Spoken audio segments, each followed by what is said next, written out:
Shivaji college का cultural fest अब सिर्फ 2 हफ्ते दूर था और रिहर्सल का प्रेशर सब पर था। आरव और अनाया की टीम सब फाइनली सिंक में आने लगी थी, लेकिन उनका स्ट्रगल अभी खत्म नहीं हुआ था। एक दिन रिहर्सल के दौरान आरव के बैंड का लीड ड्रमर आदित्य बिना किसी एक्सप्लेनेशन के रिहर्सल से चला गया। डूड, कल की मीटिंग के बाद आदित्य ने मैसेज भी नहीं किया। आरव ने अनाया को टेंशन भरी आवाज में कहा, अनाया, क्या तुमने उससे कांटेक्ट करने की कोशिश की? आरव, किया, लेकिन वो रिस्पॉन्ड नहीं कर रहा। 2 दिन बाद आदित्य राइवल कॉलेज की टीम के साथ एक प्रमोशनल इवेंट में परफॉर्म करता हुआ दिखा। यह देखकर आरव की फ्रस्ट्रेशन पीक पर थी। आदित्य का जाना सिर्फ एक म्यूजिकल लॉस नहीं था, बल्कि आरव के लिए एक इमोशनल बिट्रेयल था, क्योंकि आदित्य उसका चाइल्डहुड फ्रेंड था। आदित्य के बिट्रेयल के बाद आरव रिहर्सल में कंसंट्रेट नहीं कर पा रहा था। उसका गुस्सा और डिसअपॉइंटमेंट उसके म्यूजिक में दिखने लगा। एक दिन रिहर्सल के बीच उसने गिटार को साइड में रखा और गुस्से से स्टूडियो से बाहर चला गया। अनाया, जो हमेशा कंपोज्ड रहती थी, आरव के इस ब्रेकडाउन को देखकर परेशान हो गई।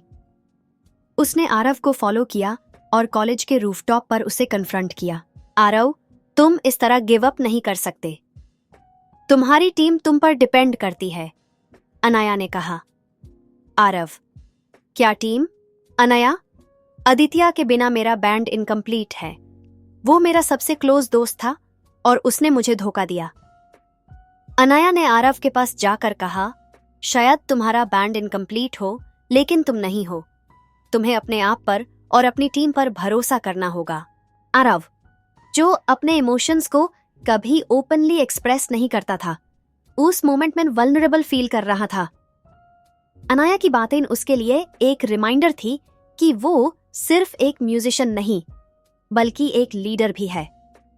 अनाया ने आरव की टीम को रीऑर्गेनाइज करने का प्लान बनाया। उसने डांस टीम के कुछ परकशन प्लेयर्स को कन्विंस किया कि वो टेम्पोरेरीली आरव के बैंड के साथ रिहर्स करें। हमारे पास टाइम कम है, लेकिन अगर तुम्हें म्यूजिक की बीट समझने का चांस मिले तो हम कुछ अलग और बेटर क्रिएट कर सकते हैं, अनाया ने अपने टीम मेंबर्स से कहा। आरव इनिशियली रिलक्टेंट था, लेकिन अनाया की परसिस्टेंस के वजह से उसने नए मेंबर्स के साथ काम करना शुरू किया। धीरे धीरे उनका बैंड और डांस टीम का कोऑर्डिनेशन और स्ट्रांग होने लगा।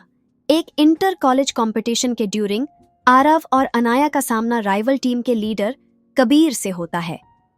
कबीर एक कॉन्फिडेंट और मैनिपुलेटिव पर्सनैलिटी का था, जिसने आदित्य को अपने टीम में ले लिया था। कबीर, आरव, तुम्हारे बिना आदित्य का टैलेंट वेस्ट हो रहा था। मैं सिर्फ उसे एक बेटर प्लेटफॉर्म दे रहा हूं। आरव, बेटर प्लेटफॉर्म या तुम्हारा ईगो बूस्ट? तुम्हें लगता है कि तुम आदित्य को लेकर जीत सकते हो, तो देखते हैं।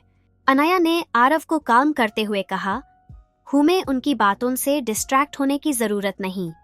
हमें सिर्फ अपने परफॉर्मेंस पर फोकस करना है। रिहर्सल्स के बीच आरव और अनाया का बॉन्ड और स्ट्रांग होने लगा। एक दिन रिहर्सल के बाद आरव ने अनाया से कैजुअली पूछा, तुम इतनी डेडिकेटेड क्यों हो? तुम्हारे लिए ये फेस्ट सिर्फ एक परफॉर्मेंस से ज्यादा क्या है? अनाया ने एक सेकंड के लिए सोचा और कहा, यह सिर्फ एक फेस्ट नहीं है, यह मेरी जिंदगी का एक बड़ा स्टेप है। मुझे हमेशा से लगता था कि मुझे अपनी टैलेंट के थ्रू अपने पेरेंट्स के एक्सपेक्टेशंस को प्रूव करना है। आरव ने उससे देखा और कहा, तुम्हें कुछ प्रूव करने की जरूरत नहीं अनाया, तुम ऑलरेडी अमेजिंग हो। अनाया ने हल्की सी स्माइल के साथ कहा, और तुम्हें अपने इमोशंस छुपाने की जरूरत नहीं। तुम्हारे अंदर का म्यूजिशियन सबसे ज्यादा पावरफुल तभी बनेगा जब तुम अपने इमोशंस को अपने म्यूजिक में चैनल करोगे। फाइनल रिहर्सल्स के दौरान आरव और अनाया के टीम्स का कोऑर्डिनेशन फ्लॉलेस होने लगा। आरव का गिटार और अनाया के क्लासिकल डांस के मूव्स एक परफेक्ट हार्मनी क्रिएट कर रहे थे। ये देखकर पूरी टीम मोटिवेटेड थी। अनाया, मुझे लगता है हम इस फ्यूजन एक्ट के थ्रू कुछ यूनिक और मेमोरेबल क्रिएट कर रहे हैं। आरव, और शायद पहली बार मुझे लग रहा है कि मैं सिर्फ म्यूजिक नहीं, एक कहानी परफॉर्म कर रहा हूं। फेस्ट से एक दिन पहले आरव ने अनाया के लिए एक छोटा सरप्राइज प्लान किया। उसने डांस स्टूडियो के एक कॉर्नर में लाइट्स और कैंडल्स के साथ एक मिनी जैम सेशन ऑर्गेनाइज किया। ये क्या है आरव? अनाया ने सरप्राइज होते हुए पूछा। बस तुम्हारे डेडिकेशन के लिए एक थैंक यू। अगर तुम नहीं होती तो शायद ये फ्यूजन कभी कंप्लीट नहीं होता, आरव ने कहा। उस मोमेंट में दोनों के बीच एक साइलेंस था जो सिर्फ उनकी केमिस्ट्री और अंडरस्टैंडिंग को डिफाइन कर रहा था। शिवाजी कॉलेज का कैंपस फेस्ट के दिन एक नए रूप में दिख रहा था। रंग बिरंगी लाइट्स, स्टेज डेकोरेशंस और चारों तरफ हसल बस्टल।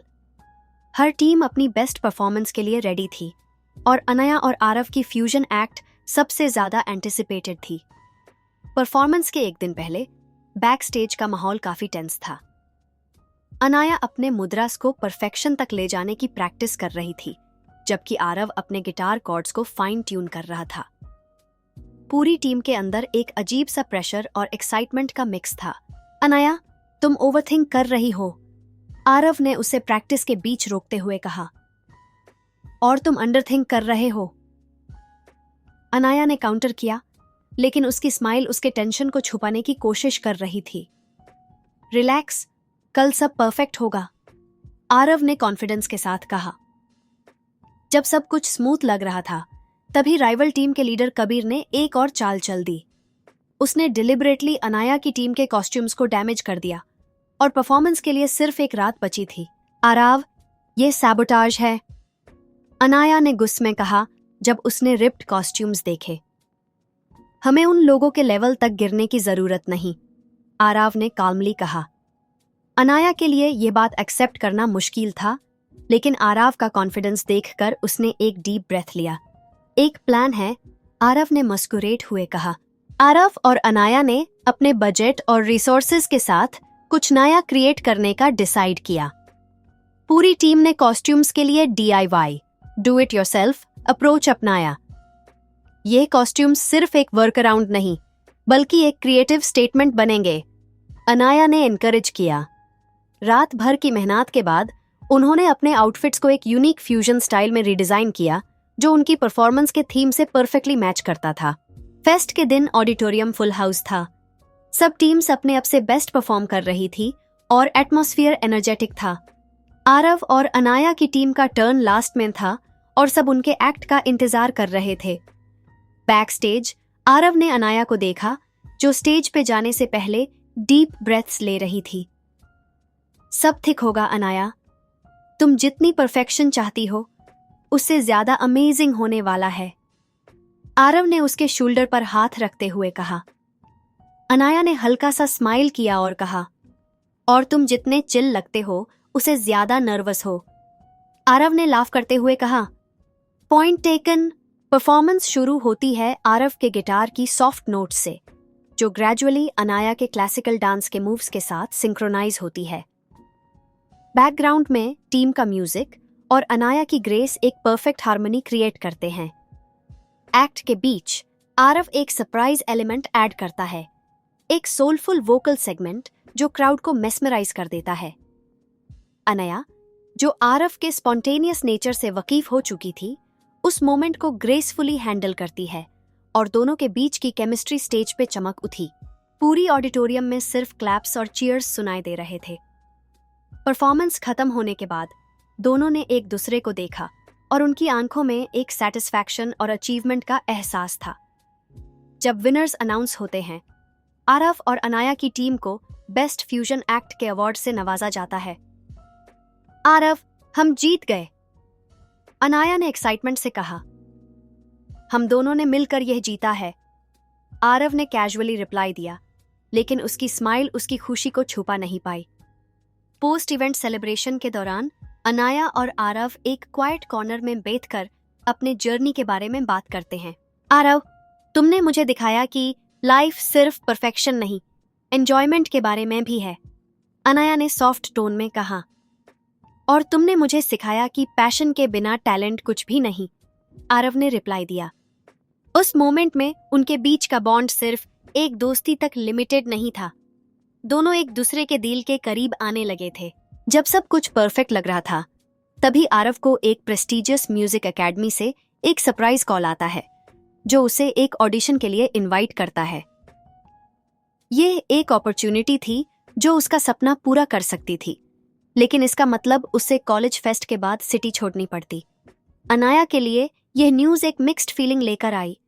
आरव के सक्सेस के लिए वो खुश थी, लेकिन उसके जाने का सोचकर उसका दिल हैवी था। आरव, तुम्हें यह चांस मिस नहीं करना चाहिए, अनाया ने रिलक्टेंटली कहा।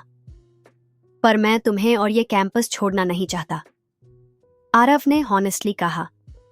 अब दोनों के सामने एक डिलेमा था। क्या वो अपने अलग अलग सपनों के लिए एक दूसरे से दूर हो सकते हैं, या उनका बॉन्ड उन्हें एक नए रास्ते पर ले जाएगा? नेक्स्ट पार्ट, आरव के लाइफ चेंजिंग डिसीजन का अनाया के साथ क्या इम्पैक्ट होगा? क्या उनका कनेक्शन डिस्टेंस को सर्वाइव कर पाएगा? और क्या उनका बॉन्ड एक नए चैप्टर की शुरुआत करेगा?